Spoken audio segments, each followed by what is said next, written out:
एक गांव में अर्जुन नाम का एक ब्राह्मण रहता था। एक बार की बात है, किसी यजमान के यहाँ ब्राह्मण ने पूजा पाठ की और उसे दान में एक हुष्ट पुष्ट गाय और साथ में एक बछड़ा मिला। ब्राह्मण बहुत खुश हो गया और वह गाय ले गया अपने घर।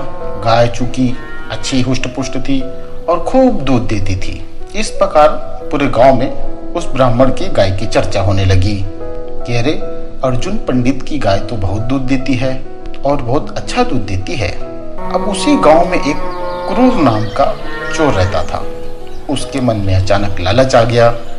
अब उसने सोचा कि रात को जब ब्राह्मण सोएगा तो मैं चुपके से जाऊंगा और उस गाय और बछड़े को ले आऊंगा और उसे मैं बाजार में बेचकर अच्छे खासे पैसे कमा लूंगा। अब जैसे ही रात हुई, वह चोर ब्राह्मण के घर अंधेरे में जा ही रहा था, क्योंकि रास्ते में घना जंगल भी पड़ता था।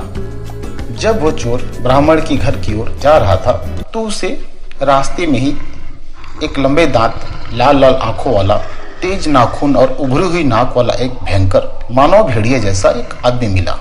अब भयभीत चोर ने उससे पूछा कि अरे भाई, तुम कौन हो और रात को तुम कहाँ जा रहे हो? तो उस मानव भेड़िए ने कहा कि मैं एक ब्रह्म राक्षस हूँ। और बोला, तुम कौन हो? तुम इतनी रात को कहाँ जा रहे हो? तो चोर ने उत्तर दिया कि मैं चोर हूँ और मैं ब्राह्मण के घर उसके हुष्ट पुष्ट गाय को चुराने जा रहा हूँ। अब राक्षस ने कहा कि देखो, तुम क्या करने जा रहे हो, मुझे कोई लेना देना नहीं है तुमसे। बस मैंने आज सोचा है कि मैं आज एक ब्राह्मण को मार के खाऊंगा, सो मैं यहाँ चला आया और आज मैं उस ब्राह्मण को खाकर अपनी भूख मिटाऊंगा। अब रात में दोनों ब्राह्मण के घर पहुंचे। अब ब्राह्मण के सो जाने पर ब्राह्मण जब अपने घर में सो गया, तब राक्षस दबे पांव उस ब्राह्मण को खाने के लिए जैसे ही आगे बढ़ने लगा उसके घर की ओर, तो चोर ने उसे तुरंत रोकते हुए कहा कि भाई, यह सही नहीं है।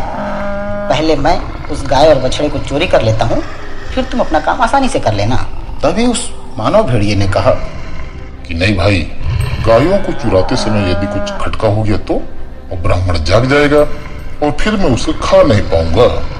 पर चोर तो अपनी बात पर अड़ा रहा कि नहीं, पहले मैं गाय और बछड़े को चोरी करूंगा, तभी तुम ब्राह्मण के घर में घुसोगे। अब दोनों अपनी अपनी बात पर अड़े रहे।